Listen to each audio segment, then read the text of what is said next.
가지 유혹이 많은 세상살인데 여러분 한 주간 흔들리지 않고 믿음으로 잘 사셨습니까? 하나님 앞에 나와서 예배할 때마다 한 주를 돌아보고 다가오는 한 주를 내다보는 시간이 예배하는 시간인데, 한 주를 되돌아볼 때 감사가 있고 다시 또 한 주를 내다볼 때 나와 함께 걸어갈, 그리고 나에게 은혜를 베푸실 하나님의 손길 때문에 우리의 마음 가운데 감사가 있기를 먼저 주님의 이름으로 축복합니다. 코로나19를 지나면서 우리 사회의 여러 지표들이 나아진 것도 있는데 나아지지 않고 더 큰 어려움 가운데로 가고 있는 여러 지표들이 있습니다. 가장 큰 어려움이라고 하면 아마도 경제적 우려인 듯합니다. 우크라이나와 러시아의 전쟁이 계속 진행되므로 여러 물가가 매우 올라가고 있고, 그 다음 또 가장 큰 영향력을 미친 기름값이 계속해서 오르고 있는 것 같습니다. 이런 것들이 우리의 생활의 기본과 연관되어 있기 때문에, 생존 기본권과 연결되어 있기 때문에 올라가면 올라갈수록 서민들의 삶은 더 고통스러워진다는 것을 너무나 잘 알고 있습니다. 그래서인지 서울에 주거하고 있는 사람들 가운데 주거 취약지구에 살고 있는 중년, 장년, 노년 이런 사람들을 대상으로 조사를 해보니까 약 60%는 고독사의 위험을 안고 살아간다고 합니다. 그리고 코로나 이전에 비해서 코로나 이후에 10대 청소년들의 경우는 자살률이 2배로 올라갔다고 합니다. 아마도 상대적 박탈감, 그리고 다른 친구들과 비교하면서 자신이 거기에 미치지 못하는 이런 모습들 때문에 자살 시도들을 많이 하고 있다는 겁니다. 뿐만 아니라 여전히 우리나라는 지금 80개월째 출생아 수가 매달 거꾸로 내려가고 있다고 합니다. 지난 4월에는 2만 1,000명이 출생되어졌는데 이제 10,000명대 이하로 내려오겠다라고 우려를 하고 있습니다. 출산율은 세계에서 제일 떨어지는 나라가 되었죠. 이런 여러 가지 지표들 하나하나 보면 과연 다음 세대에게 소망이 있을까?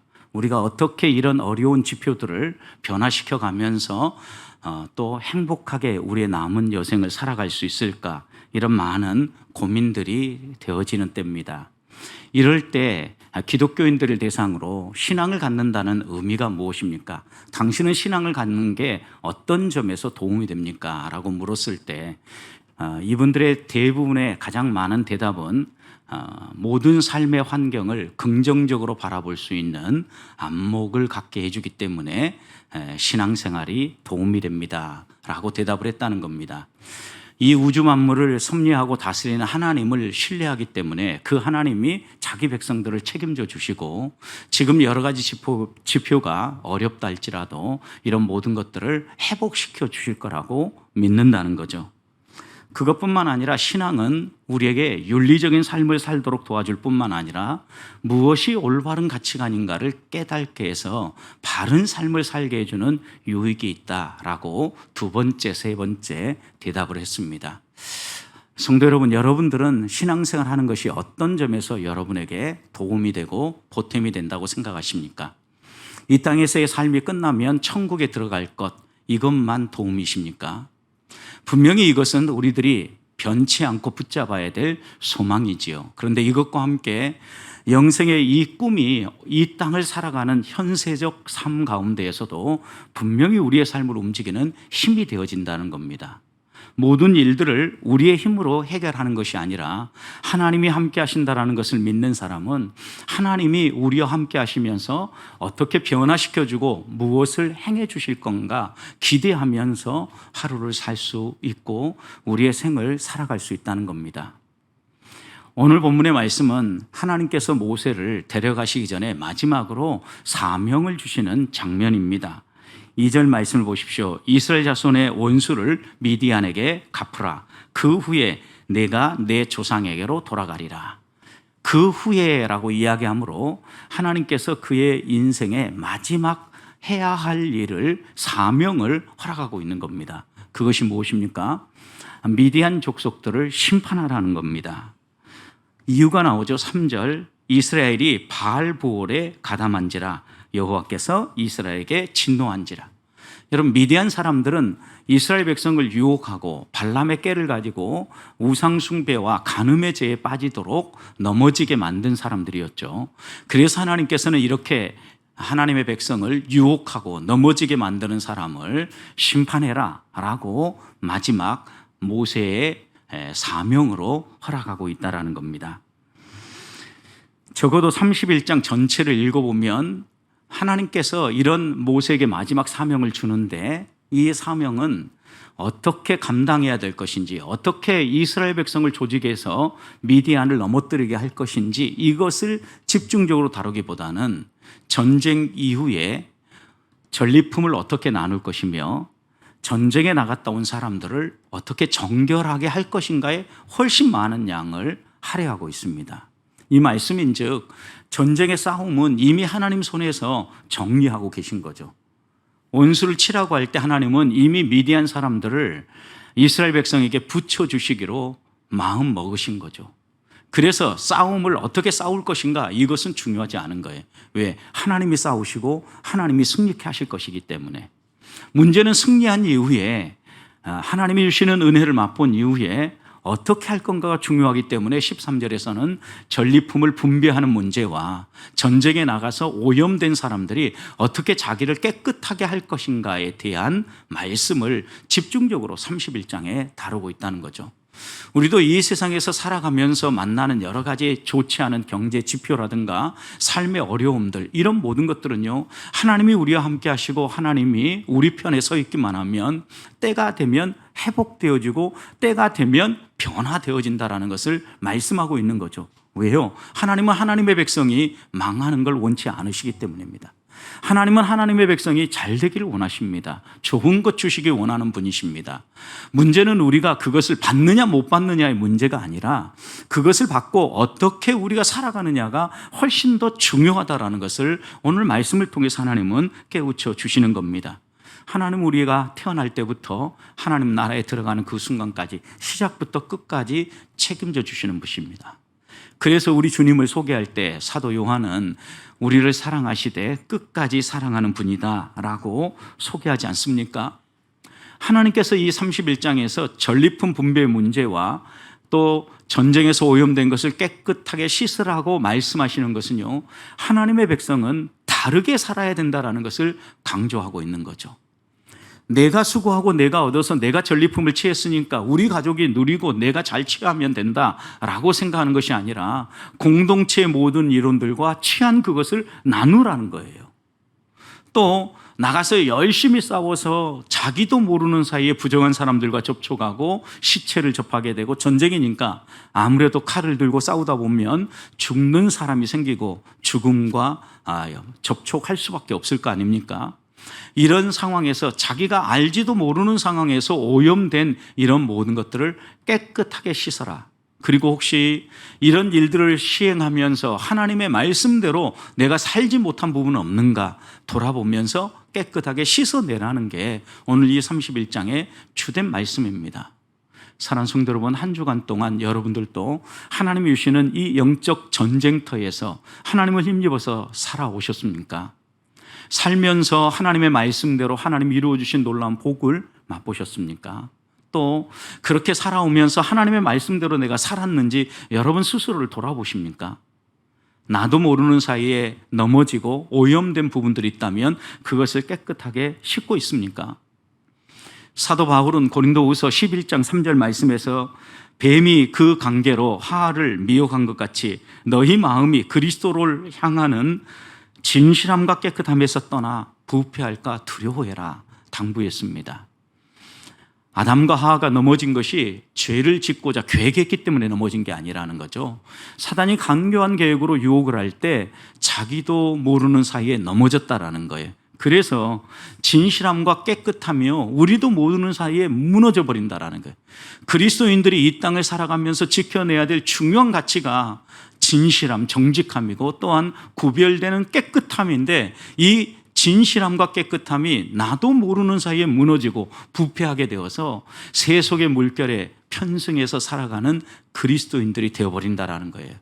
그래서 오늘 또 우리가 다시 한 번 더 하나님의 은혜로 이스라엘 백성이 전쟁에서 승리하고 자기를 살피면서 깨끗하게 함으로 하나님이 주신 약속의 땅에서 구별되게 살아가는 것처럼 우리들도 이 예배 시간에 한 주간을 어떻게 살았는가를 돌아보고 다가오는 한 주간을 어떻게 구별되게 살 것인가 하나님이 주시는 말씀들을 마음에 품어야 합니다.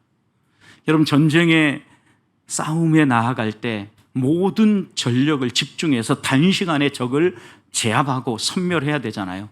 그런데 하나님은요, 하나님의 전쟁을 할 때마다 이런 방식을 선택하지 않습니다. 오늘 4절, 5절, 31장 4절, 5절 말씀을 보면 하나님은 싸울 사람을 이스라엘 지파 가운데서 뽑으라고 하는데 각 지파에서 1000명씩만 뽑게 합니다.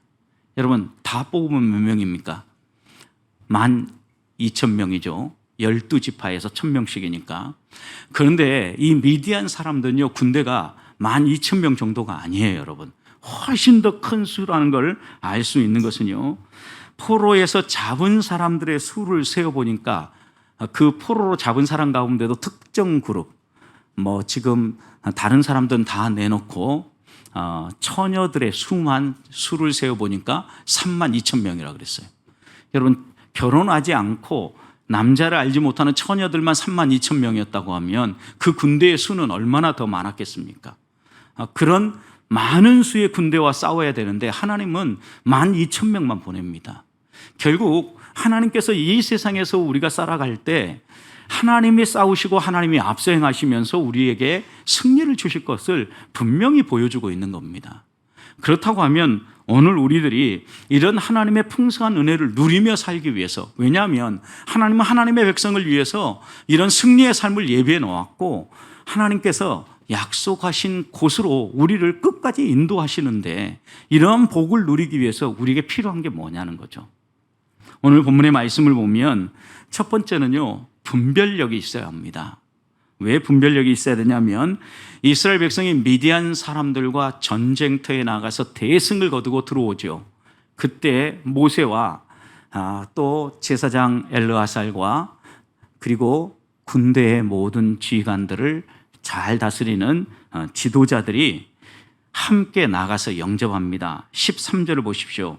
모세와 제사장 엘르아살과 회중의 지도자들이 다 진영 밖에 나가서 영접을 합니다. 여러분, 이렇게 영접하면 승리의 개성가를 부르고 오는 사람들에게 수고했다, 격려하고 세워줘야 되죠. 그런데 오늘 13절 모세는 그들에게 14절 어떤 행동을 합니까? 모세가 군대의 지휘관, 곧 싸움에서 돌아온 천부장과 백부장들을 불러놓고 그들에게 어때요? 화를 내요. 노했다라는 거예요. 화를 낸 이유가 무엇입니까, 여러분? 15절 보십시오. 모세가 그들에게 이르되 너희가 여자들을 다 살려두었느냐? 여러분, 그 당시 고대의 전쟁은요, 일반적으로 죽이는 대상은요, 남자들이죠. 그리고 어린 아이들과 여자들은 대부분 살려두었어요. 통상적인 관례에 따라서 전쟁을 처리하고 있다라는, 이것은 전쟁을 시작할 때부터 하나님께서 진멸하라고 한 전쟁이 아니에요. 가나안 족속이 아니잖아요. 지금 가나안 건너편 지금 모압 평지 옆에서 미디안족들을 심판하는 거예요. 이들은 발람의 꾀를 따라서 이스라엘을 유혹하고 넘어뜨렸기 때문에 심판하는 거예요. 그래서 이스라엘 백성들은 통상 관례에 따라서 다 죽인 게 아니라 남자들은 죽이고 여자들은 살리고 그리고 전리품들을 취해서 어린아이들과 함께 포로로 잡아오고 있었던 겁니다. 그런데 그때 모세가 화를 냅니다. 이유는 여자들을 다 살려둔 것 때문이지요. 7절 말씀을 보십시오. 관례는 그들이 여호와께서 모세에게 명령한 대로 미디안을 쳐서 남자들을 다 죽였다 그랬어요. 또 9절을 보십시오. 이스라엘 자손들이 미디안의 부녀들과 그들의 아이를 사로잡고 그들의 가축과 양떼와 재물을 다 탈취했다, 이렇게 얘기하죠. 여기에 보면 단순히 여자들이 어린 여자들, 처녀들만이 아니라 부녀들이 포함되어 있다는 거예요. 여기에 모세는 집중한 거예요. 왜요? 이 전쟁은 무엇 때문에 전쟁을 하러 간 거예요? 발람의 꾀를 따라서 이스라엘을 유혹한 사람들을 심판하라는 거거든요. 그런데 이 부녀 가운데 누가 있는 거예요? 이스라엘 백성을 유혹하고 넘어뜨린 부녀들이 이 안에 있는 거죠, 여러분. 그러니 이 부녀들은 다 죽였어야 하는 거죠. 분별력이 없었던 거예요. 통상적인 싸움이 아니라 이 싸움이 무엇 때문에 하나님이 하라고 한 것인지, 가서 무엇을 해결해야 되는 것인지 놓치고 있는 거예요. 모세는 이것을 정확하게 짚어냈고, 또 그것에 따라서 모세는 이스라엘 백성들 가운데 여러 사람들이 죄로 또다시 넘어지지 않도록 이런 부녀들을 다 죽이라고 이야기를 합니다. 여러분, 실제로 그렇게 죽였다라는 걸 알 수 있는 게 8절 말씀을 보십시오. 8절을 보면 그 죽인 자 외에 미디안 5 왕을 죽였다. 그리고 미디안 왕들은 에이와 레겜과 수루와 후루와 네바며, 여기에 여러분 눈에 들어오는 사람이 한 사람 있지 않습니까? 누구? 수루. 여러분, 수루가 누굽니까? 우리 민수기 25장에 살폈던 것처럼 바알부올에서의 사건, 이스라엘 백성을 유혹하고 넘어진 것도 부족해서 이스라엘 회중들이 보는 앞에서 떳떳하게 시므리와 함께 고스비가 장막에 들어가서 음행을 저지르지 않습니까? 그때 이 고스비의 아버지가 누구예요? 수루예요. 수루 족장이었다고요. 그래서 미디안 5 왕 수루의 족장인 수루도 처형을 한 거죠. 여러분, 거기에다가 이스라엘 백성을 유혹하여서 넘어뜨린 또 누가 여기에 나옵니까? 8절 이어보면 레바며 또 부올의 아들 누구요? 발람이에요.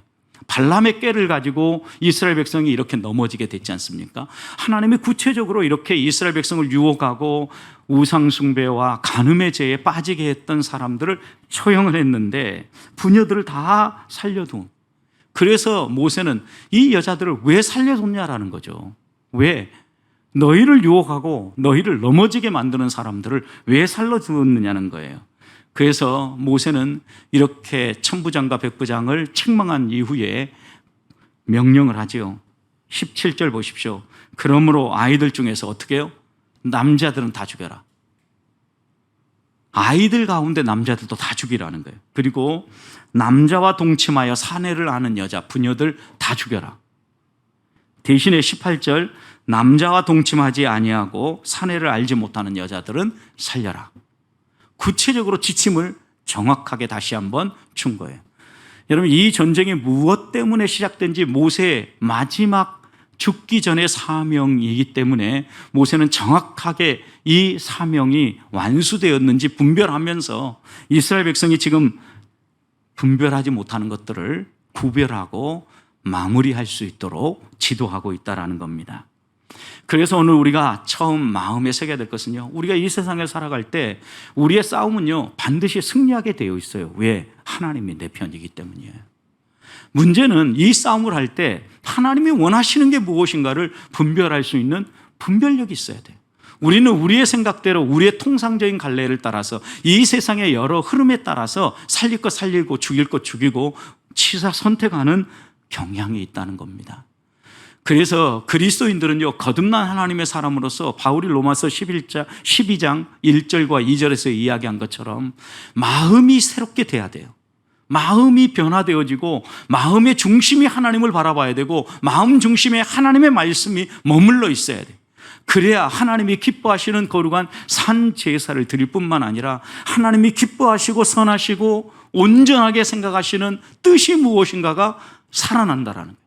여러분, 한 주를 살아갈 때 하루하루 직장에서 생활하고 가정에서 생활할 때 하나님의 뜻이 무엇인가가 선명히 여러분 마음속에 살아 올라오지 않는다고 하면 긴장해야 합니다.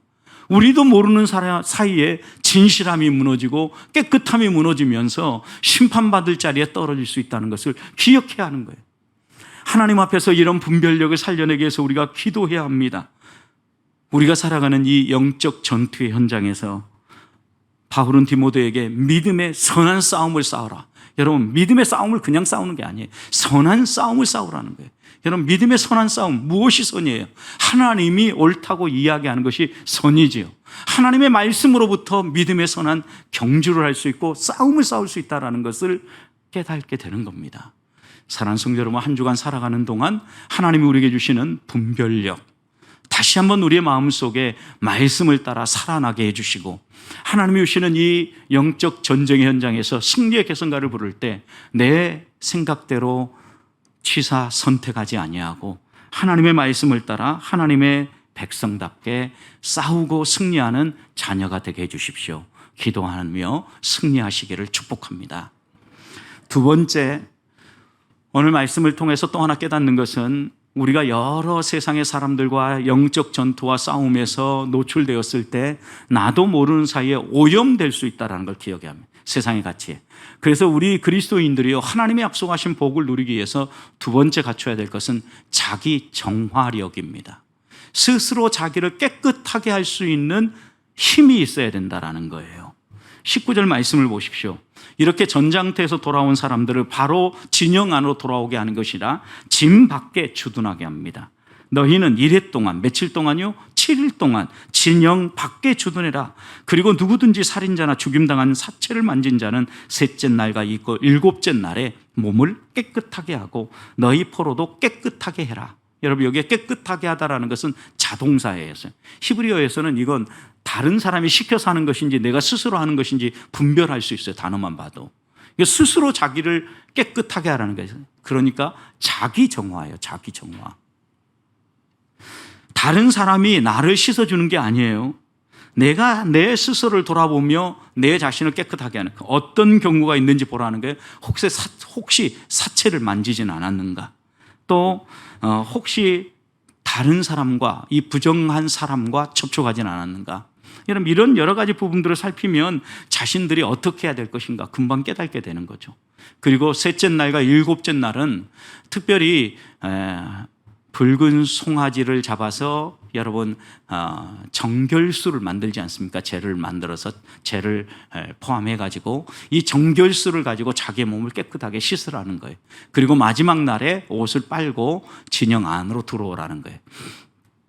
여러분, 여기에 말씀을 보면 우리가 하나 생각해야 돼요. 자기 정화력은요, 자기가 먼저 오염될 수 있다라는 것을 인지하는 사람이 가질 수 있어요. 나는 항상 깨끗해, 나는 정직해, 나는 바르게 살아가, 이렇게 생각하는 사람은요, 자신을 깨끗하게 하고자 하지 않아요.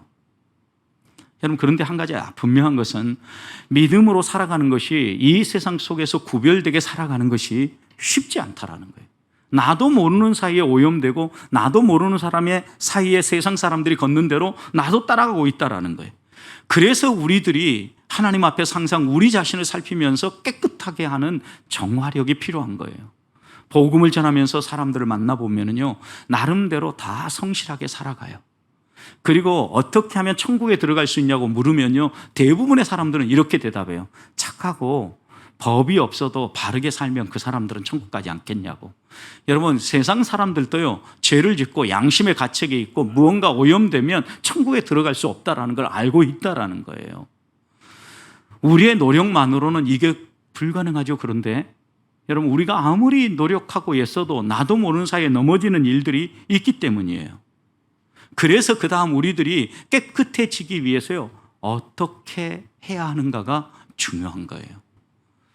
이사야 선지자는 이사야 1장 16절에서 이렇게 얘기합니다. 너희는 스스로 씻으며 스스로 깨끗하게 하여 내 목전에서 너희의 악한 행실을 버리고 행악을 그쳐라 그랬어요. 이스라엘 백성들이 너무나 악을 행하고 소외된 사람들, 가난한 사람들, 약자들을 강탈하고 핍박하는 행동을 하니까요, 이런 악한 행실을 너희가 먼저 고쳐라, 스스로 바꿔라 라고 얘기했어요. 여러분, 이 얘기는 뭐냐면 우리가 우리 자신을 살폈을 때 분명히 하나님의 말씀에 위배되어지는 일들, 약자들을 돌보지 아니하고 함부로 대하고 내 마음대로 살아가는 거 분명히 죄로 느껴지는 것은 어떻게 하라는 거예요? 스스로 씻어내라는 거예요.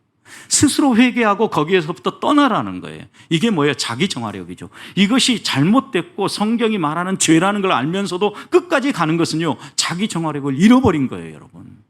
하나님은 우리들에게 이 세상을 살아가면서 무엇이 악이며 무엇이 선인가를 깨우쳐 주셨어요. 무엇으로요? 하나님의 말씀으로. 세상에는 법이 있어서 법의 기준에 따라서 옳고 그름을 판단해요. 그렇지만 우리 그리스도인들은요, 하나님의 말씀이 하나님이 무엇을 옳다고 이야기하고 하나님이 무엇이 죄라고 이야기하는지를 분명히 가르쳐 줍니다. 여러분, 그렇다면 자기 정화력을 소지하기 위해서 우리가 가까이 해야 될 건 뭐예요? 하나님의 말씀이죠. 하나님의 말씀이 우리에게 함께하지 않으면요, 정화력이 살아나지 않아요. 고린도전서 6장 9절 10절에서 이렇게 얘기했습니다. 불의한 자가 하나님 나라를 유업으로 받지 못한다. 그러면서 어떤 사람이 불의한 자인지 그 다음 이어서 이렇게 얘기합니다. 미혹을 받지 말아라. 음행하는 자나 우상숭배하는 자나 간음하는 자나 탐색하는 자나 남색하는 자나 도적이나 탐욕을 부리는 자나 술 취하는 자나 모욕하는 자나 속여 빼앗는 자는 하나님 나라를 유업으로 받지 못하느니라. 여기에 대다수가 무엇과 연관되옵니까? 성적인 문란과 연관되어 있어요. 또 하나 무엇과 연관되어 있습니까? 욕심을 부리는 겁니다. 탐욕을 부리는 거예요. 여러분, 우리의 삶 가운데서 우리가 절제하고 조심해야 될 것을 성경은 한결같이 계속해서 강조해요. 넘어지지 말라고요. 거듭난 사람은 우상 숭배를 버리는데 특별히 육체의 쾌락을 위하여서 성적인 타락이라든가 또한 욕심껏 먹는 것, 그리고 욕심껏 다른 사람을 핍박하고 취하는 것, 이런 모든 것들을 경계하라는 거예요. 이렇게 하나님의 말씀을 가까이 하면 가까이 할수록요, 이 세상 속에서 우리가 어떻게 살아야 될 것인지, 어떻게 사는 것이 내가 내 스스로를 지키고 깨끗하게 하는 일인지 성경은 계속해서 이야기해 준다는 겁니다. 사랑하는 성도 여러분, 성경 읽으십시다. 내 생각과 내 관점으로, 내 과거의 경험으로, 주일에 한 번 들은 말씀으로 여러분 이 세상 속에서 깨끗하고 정결하게 사는 것이 쉽지 않아요. 하늘의 별따기예요. 그렇다고 하면 우리가 하나님 앞에서 말씀을 가까이 하면서 매번 이 말씀이 내게 교훈할 수 있도록 깨어 있어야 되지 않겠습니까? 말씀 읽는 게 어렵다고 하면 여러분 새벽을 깨우십시오. 그리고 수요 예배에 나오십시오. 그리고 목장 모임에 함께 참여하면서 나누십시오. 그러면서 한 번이라도 반강제적으로라도 말씀을 대하라는 거예요. 그 말씀이 우리를 살리고 그 말씀이 우리를 새롭게 해요. 그래서 사도 요한은 요한 1서 1장 7절에서 그가 빛 가운데 계신 것 같이 우리도 빛 가운데 행하면 우리가 서로 사귐이 있고 그랬어요. 여러분, 하나님과 우리 안에 사귐이 있어야 된다라는 거예요. 무엇으로 사귀겠느냐고요. 말씀을 듣고 그 말씀에 대한 반응을 보이며 기도할 때 하나님과 우리 사이에 사귐이 살아나는 거예요. 이 사귐이 살아나면요, 그 다음 그렇게 이어서 이렇게 얘기합니다. 그 아들의 피가 우리를 모든 죄에서 깨끗하게 할 것이요. 여러분, 거듭난 그리스도인이 누굽니까? 하나님과 사귐이 있는 사람이에요. 나는 죽고 내 안에 그리스도가 사는 사람이에요. 그래서 동행하는 삶 가운데 하나님의 역사가 나타나고 그리스도의 피가 우리의 실수와 넘어지는 죄까지 깨끗하게 씻어줘서 자기 정화력이 살아날 뿐만 아니라 하나님 백성답게 살아갈 수 있도록 인도해 준다는 말씀입니다. 사랑하는 성도 여러분, 세상 속에서 그리스도인답게 살아가고 하나님이 우리에게 약속하신 영광, 복 누리며 살아가는 가장 좋은 비결은요, 두 번째, 자기 정화력이 있어야 되는 거예요. 그리스도인은 그리스도인다워야 합니다. 깨끗해야 합니다. 진실해야 합니다. 한 주간 하나님 내게도 이런 자기 정화력을 주시고 매일 십자가 보혈로 깨끗하게 씻으며 하나님 자녀답게 살게 해 주옵소서. 승리하는 성도들이 되기를 축복합니다. 마지막입니다. 하나님은 이렇게 우리들에게 분별력과 자기 정화력을 가지고 그 다음 다 깨끗하게 하라고 합니다. 대충 하지 말고 철저하게 씻어내라고 이야기를 합니다. 오늘 19절 말씀 보십시오. 너희는 이랫동안 진영 밖에 주둔하라 라고 얘기하면서 자신을 이렇게 깨끗하게 하고 그 다음 마지막에 보면 누구도 깨끗하게 하라겠습니까? 너희의 포로도 깨끗하게 해라. 이어지는 20절 보십시오. 모든 의복, 가죽으로 만든 모든 것, 염소털로 만든 모든 것, 나무로 만든 모든 것, 그 다음 다 깨끗하게 해라. 여러분, 여기에 씻으라고 할 때 강조되는 단어, 반복되는 단어가 하나 있어요. 모두예요, 모두. 그 다음에 다. 모든 옷, 모든 기구들, 그 다음에 모든 것 깨끗하게 해라. 그런데 여러분, 이렇게 다 깨끗하게 하라고 하는데 우리는 대충 씻고 씻었다고 말할 때가 있어요.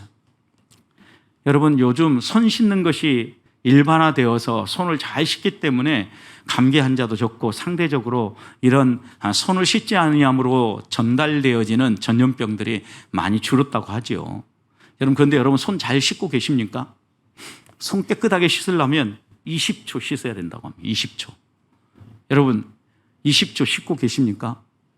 한번 제가 테스트 해봤거든요. 절대 못 씻어요. 보통 10초 많이 씻어야. 비누를 묻히고 난 다음에 거품이 나오도록 온통 손을 빡빡빡빡 문대야 10초 정도 돼요. 그리고 이 비누를 닦아내는데 10초. 한번 시계 가지고 한번 여러분 재보세요. 우리는 깨끗하게 완벽하게 씻는다라고 생각하는데 의외로 대충 씻어요. 여러분, 오늘 말씀을 통해서 우리가 깨달아야 될 것은요, 우리는요 이렇게 손을 그래도 비누칠하고 나름 깨끗하게 씻는다라고 얘기하는데, 의료진들, 의학계에서 얘기하는 20초를 채워야 깨끗하게 완벽하게 씻는 거라고 얘기하는데, 우리는 생각보다 그 정도 안 씻는다라는 거죠. 여러분, 오늘 이 본문에서도 왜 하나님께서 야 깨끗하게 잘 씻어 이렇게 얘기할 수 있는데, 여러분 여기에 일일이 의복, 가죽으로 만든 모든 것, 염소털로 만든 모든 것, 나무로 만든 모든 것 이렇게 다 짚어가면서 씻으라고 했겠어요? 빠짐없이 깨끗이 씻어내라는 거예요. 곳곳 구석구석 살피면서 깨끗하게 씻어내라는 거예요. 하나님은요, 우리가 대충 모양 내면서 신앙생활하는 걸 원하는 게 아니라 완벽하게 하나님의 백성답게 구별되게 살라고 당부하고 있는 거예요. 22절과 23절도 보십시오, 여러분. 금은, 동, 철, 주석, 납 이런 것처럼 불에 견딜 만한 물건 어떻게 하라는 거예요? 불로 지나가면서 여러분 불소독하라는 거예요. 불소독.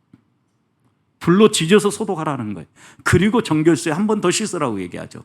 그런데 불을 견딜지 못하는 건 어떻게 합니까? 23절 보십시오. 불에 견디지 못할 것은 무엇을 지나가게 해요? 물을 지나가게 하라는 거예요. 여러분, 그러니까 도구들도요, 불에 견딜 만한 것은 불 소독하고, 그러지 못하는 것은 물로 소독하고 깨끗이 씻어내라고 얘기하는 거죠. 여러분, 하나님이 우리에게 교훈하는 바는요, 철저하게 깨끗하게 빈틈없이 구석구석 씻어내라고 당부하고 있는 겁니다. 7일 동안 철저하게 살피고 철저하게 씻어내라고 이야기하는 거죠. 사랑하는 성도 여러분, 우리들이요 하나님 앞에서 씻어낸다고 할 때 깨끗하게 씻어내기 위해서는요, 짧은 시간 내에 묵상하고 씻어낼 수가 없어요. 꼼꼼하게 살펴야 돼요. 하루를 마무리하면서도요, 하루의 삶 가운데 혹시 내가 범죄한 건 없는가, 잠자리에 들기 전에 꼼꼼히 살피면서 하나님 앞에 내려놓고 씻어내야. 한 주를 놓고 본다고 하면 하나님을 예배하러 나오기 전에 꼼꼼히 주말에 다시 살피면서 하나님 앞에 내 죄들을 토설하고 깨끗하게 씻고 하나님 앞에 나오라는 거예요. 아니, 하나님 앞에 나와서 여러분들이요, 예배 끝나고 나서도 충분히 하나님 앞에 기도하면서 이 말씀을 따라서 나를 깨끗하게 하기 위해서 구석구석 살펴야 된다라는 거예요.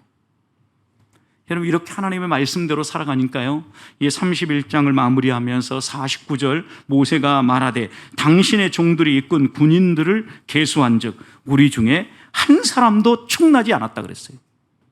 한 사람도 축나지 않았다라는 거, 한 사람도 죽지 않았다라는 거죠. 하나님이 지켜주시고 하나님이 보호해 주시면요, 완벽한 승리를 맛보면서 하나님의 은혜 안에서 우리의 생명을 지키며 살아갈 수 있음을 교훈해 주고 있는 겁니다. 사랑하는 성도 여러분, 하나님을 가까이 하십시다. 그리고 우리의 손을 깨끗하게 하십시다. 두 마음을 품지 말고 한 마음, 하나님께만 집중하는 성결한 마음을 가지고 우리를 깨끗하게 마음 구석구석까지 씻어내므로 하나님께서 우리에게 약속하신 놀라운 은혜와 복 누림으로 하나님의 기쁨이 되어지고 신앙생활 참 잘했다, 하나님이 나의 편에 서서 나를 도와주시니 신난다, 이런 감사와 이런 고백이 흘러넘치는 우리 보배의 성도들이 되시기를 주님의 이름으로 축복합니다.